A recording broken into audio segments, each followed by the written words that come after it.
আসসালামু আলাইকুম। আজকে আরেকটি ভিডিও নিয়ে হাজির হলাম।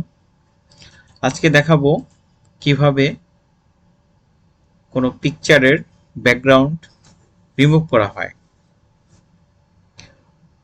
কোনো রকম ফটোশপের সফটওয়্যার ছাড়াই আপনি এখন আপনার পিকচারের ব্যাকগ্রাউন্ড রিমুভ করতে পারবেন, শুধুমাত্র একটি ওয়েবসাইটের হেল্প নিয়ে আপনি করতে পারবেন। তো চলুন দেখা যাক কিভাবে এই পিকচারের ব্যাকগ্রাউন্ডটা রিমুভ করা যায়। তো আমি যে কোনো একটি ব্রাউজারে যাব। আমি ক্রোম ব্রাউজারে গেলাম, গিয়ে এখানে লিখব remove.bg।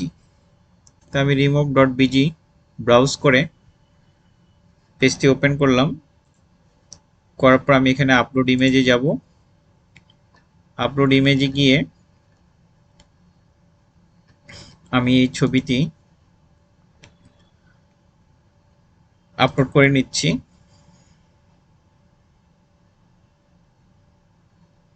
এই যে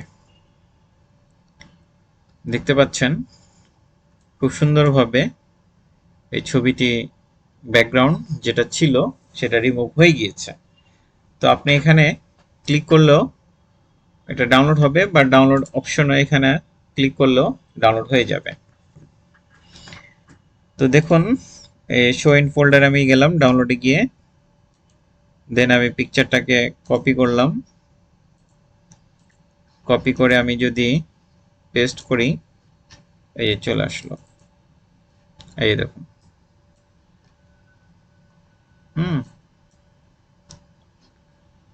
ব্যাকগ্রাউন্ড চলে গিয়েছে। ঠিক সেম এভাবে আমি যদি আরেকটি ছবি করি, সেটা আমি দেখাচ্ছি আপনাদেরকে। আবার আপলোড ইমেজে গেলাম, আমি এই ছবিটি নিলাম, আপলোড করলাম, আপলোড হয়ে গিয়েছে, এই চলে আসছে। ডাউনলোডে দিলাম, ক্লিক করলাম ডাউনলোডে, এই যে ওপেন করলাম, এই যে হয়ে গিয়েছে। ঠিক আছে, তো আপনারা এইভাবে remove.bg এই ওয়েবসাইটের মাধ্যমে আপনারা আপনাদের ছবির ব্যাকগ্রাউন্ডটি মাত্র কয়েক সেকেন্ডের মধ্যে রিমুভ করে ফেলতে পারবেন। তো এই ভিডিওটি যদি আপনাদের ভালো লেগে থাকে, আপনারা আমার চ্যানেলটি সাবস্ক্রাইব করে দেবেন। আর এই ওয়েবসাইটের লিঙ্কটি আমি আমার ডেসক্রিপশনে দিয়ে দিচ্ছি।